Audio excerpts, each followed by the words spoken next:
Bom, o ano está chegando ao fim, 2018, e foi um ano crucial para a política brasileira, como todos sabem. No início, sabíamos todos que teríamos uma eleição para presidente da República, né, de suma importância. Aparecia o ex-presidente Lula como amplo favorito, né, e confirmando todas as pesquisas que haviam sendo feitas, né, já nas últimas décadas.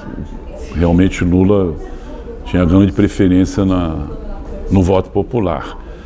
E isso não se concretizou, também sabemos os motivos, né? Lula acabou processado, acabou denunciado, processado, julgado pelo juiz Sérgio Moro, foi condenado, né? E acabou preso, tentou recorrer, não teve sorte no recurso do STF, né? A condenação foi confirmada e, com isso, o ex-presidente Lula foi alijado da eleição de outubro.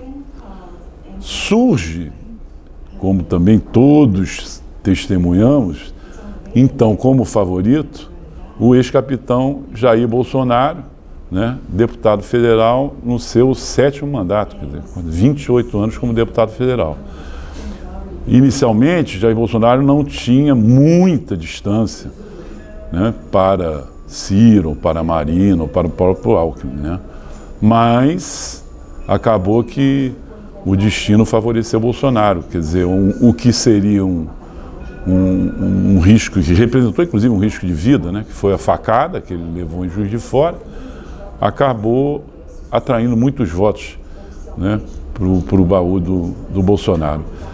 É evidente que eu costumo usar uma expressão, né? Eu acho que Bolsonaro foi beneficiado por uma tempestade perfeita, né? É aquela coisa que junta vários fatores, né, favoráveis a ele. Havia o desgaste do PT, houve a prisão do Lula, a esquerda fracionada, uma tendência mundial de guinada para a direita, ele com um discurso, quer dizer, que soou bem aos ouvidos da classe proprietária toda, da classe média, parte dos jovens desiludidos, né? Jovens que não têm nem emprego, não estudam, mas desiludidos com os rumos do país.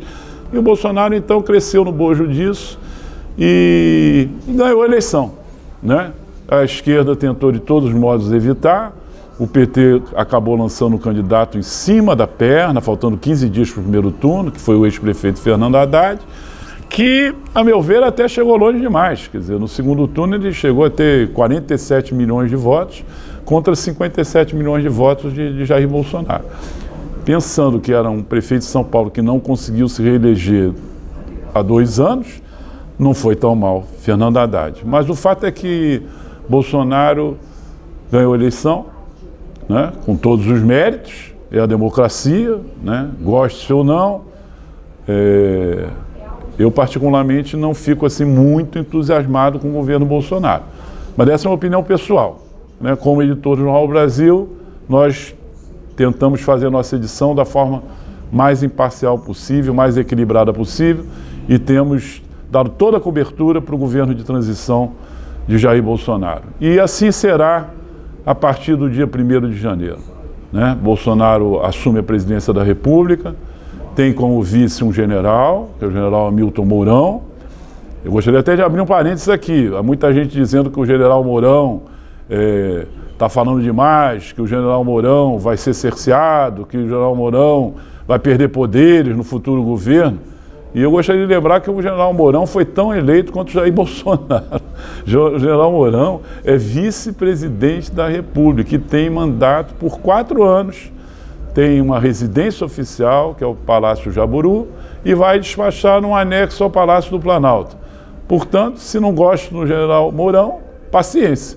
O general Mourão vai ser presidente pelos nossos próximos 4 anos de vida. Presidente, vice-presidente e presidente em exercício por várias vezes, sem dúvida. Parece que já em janeiro ele será presidente em exercício, porque Bolsonaro vai passar por uma operação 15 dias depois da posse para tentar corrigir, né, algum problema que ainda existe em função da facada que levou.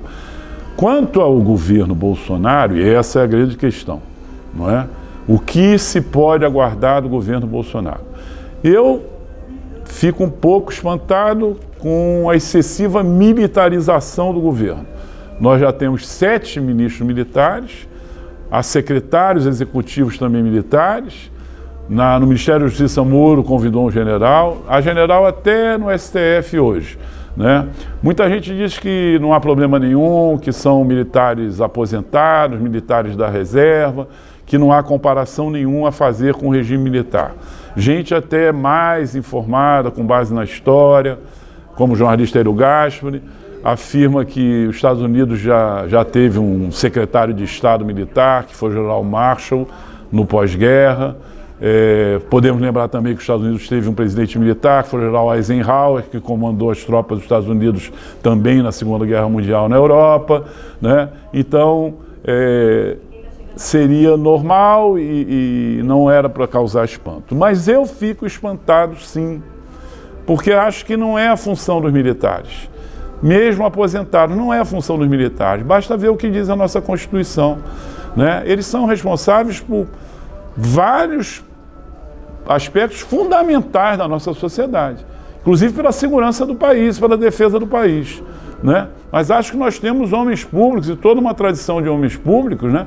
E que podem exercer funções, né, que não dizem respeito praticamente aos militares. Um militar, por exemplo, na Secretaria de Governo, que vai fazer a ponte com o Congresso, me parece excessivo. Me parece excessivo, né? E isso realmente me deixa um pouco apreensivo em relação aos rumos do governo Bolsonaro. Não que eu considere que há algum risco para a democracia, né?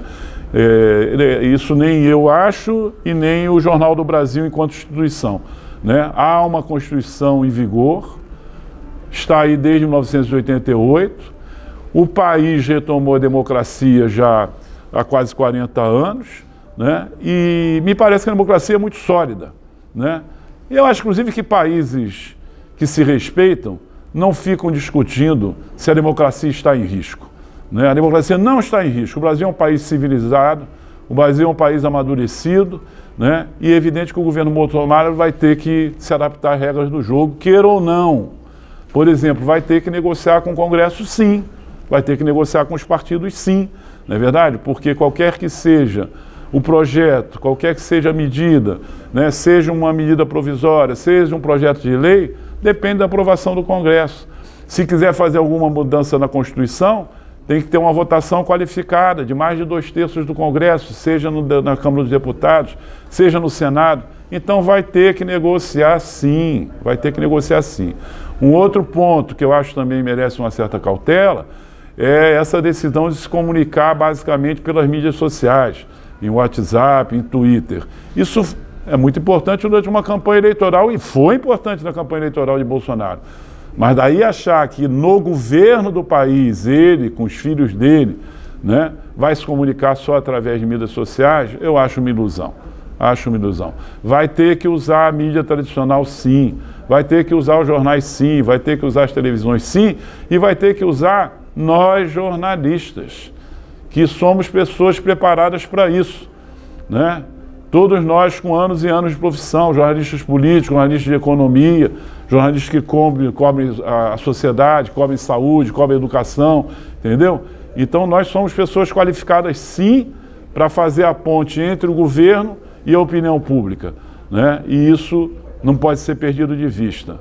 Uma outra questão importante é a relação do governo Bolsonaro com o meio da cultura e com o meio da educação e com o meio acadêmico em geral, né? Hoje há quase que um muro, né, dado as restrições todas que Bolsonaro fez enquanto era candidato e mesmo agora, depois já na equipe de transição, ao nomear, por exemplo, um professor colombiano, nada contra a Colômbia, adoro Gabriel Garcia Marques, adoro Bogotá, uma cidade maravilhosa, mas que país do mundo colocaria como ministro da Educação um professor de origem estrangeira? Eu não creio que isso aconteça, não creio, acho realmente uma situação muito desconfortável para o nosso meio acadêmico e também com posições políticas extremamente conservadoras, né? E ele endossa, por exemplo, Escola Sem Partido, que é um projeto estranho, né? é um projeto que coíbe o pensamento de esquerda na universidade, mas não coíbe o pensamento de direita, né? É curioso isso, quer dizer, então você tem um projeto para coibir o pensamento de esquerda, não se pode falar da Revolução Francesa, não se pode falar da Revolução Russa, né? Porque isso seria induzir os alunos a um determinado tipo de raciocínio, mas pode-se falar então de regimes ditatoriais fascistas, como o de Franco, não é verdade? Como de Salazar em Portugal, como de Mussolini na Itália, ou como de Hitler, sem nenhum problema. E isso não seria induzir estudantes universitários a um pensamento de direita. Eu acho que o melhor a ser feito seria enterrar um projeto desse, que é vergonhoso para a inteligência e para a cultura do país.